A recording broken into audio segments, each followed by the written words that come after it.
fujo ambayo inaumiza wananchi. Mheshimiwa Magara amesema hapo kwamba ako na ulemavu kwa sababu alipigwa hapo hapo S.Mugirango.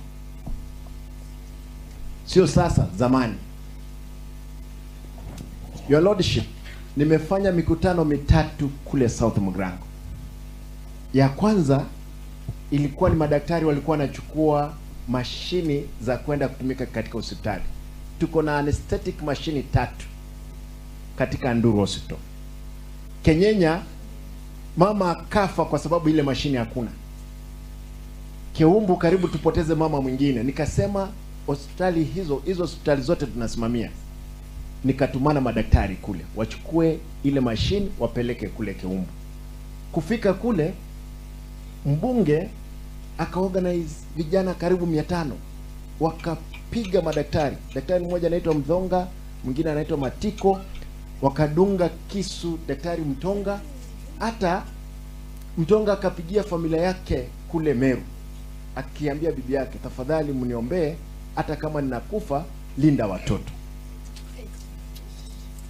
Hawa watu walipokamatwa baadaye na polisi walipatikana na simu ya Mtonga na zile nguo ambazo walikuwa wamemtoa. Pili, tukia katika matanga hapo hapo S.Mugirango kwa wodi ya Boikanga. Tumeketi, mjumbe amekuja anaendesha pikipiki sherehe kama hii mpaka katikati ya uwanja.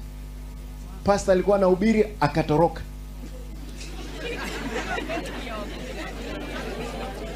Baadaye kuja aketi mahali tumekuwa tumeketi, akaenda akaketi ndani ya kina mama ambao walikuwa wamemobilize.